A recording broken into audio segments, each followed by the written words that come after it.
Hi everyone, তো it's our last and fourth day of our health assessment program. সত্যি বলতে আজকে তো মনটা বেশ খুশি খুশি ছিল বিকজ আজকে আমাদের প্রোগ্রামের পর এক জায়গায় যাওয়ার ছিল। দাঁড়াও তোমরা জানতেই পারবে আমরা কোথায় গেছিলাম। তো ফার্স্টে আমরা চলে গেছিলাম সিতারগঞ্জে।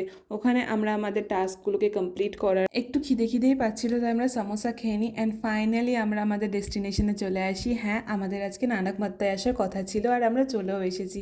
আমার তো খুব ইচ্ছা ছিল জগবাই থেকে উত্তরাখণ্ড যাব, এক না একবার নানক মাত্তা তো অবশ্যই যাব। অ্যান্ড ফাইনালি আমি চলেও এসেছি আর এসেছি আমার কি ভালো লেগেছে তার আমি তোমাদেরকে কি বলবো। নানক মাত্তায় না ফটো ভিডিও শ্যুটের পারমিশন ছিল না, তাই আমি করিও নি। দেন আমরা চলে আসি নানাস লেকে। এখানে এসেও খুব ভালো লেগেছে, জায়গাটা খুবই সুন্দর ছিল। আর এই একজন মেয়ে যে সবসময় আমাকে হাত ধরে ধরে এইদিকে টেনে নিয়ে যায় ওইদিকে টেনে নিয়ে যায়, খুবই খেয়াল রাখে আমার। তো যাই হোক, ওখান থেকে আমরা আসার পর আমরা গোলা খাই বিকজ আমি ফার্স্ট টাইম গোলা ট্রাই করতে চলেছি। হ্যাঁ, একটু শুনে আজবই লাগলো, বাট হ্যাঁ, আমি আজ পর্যন্ত কখনোই গোলা খাইনি।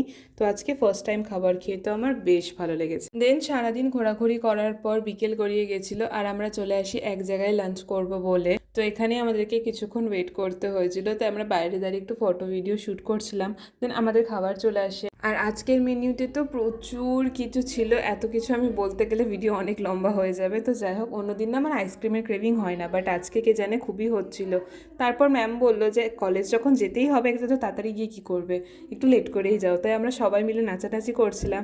তো বাস এইভাবেই গেল আজকের ট্রিপটা। তোমাদের ভিডিওটা কেমন লেগেছে?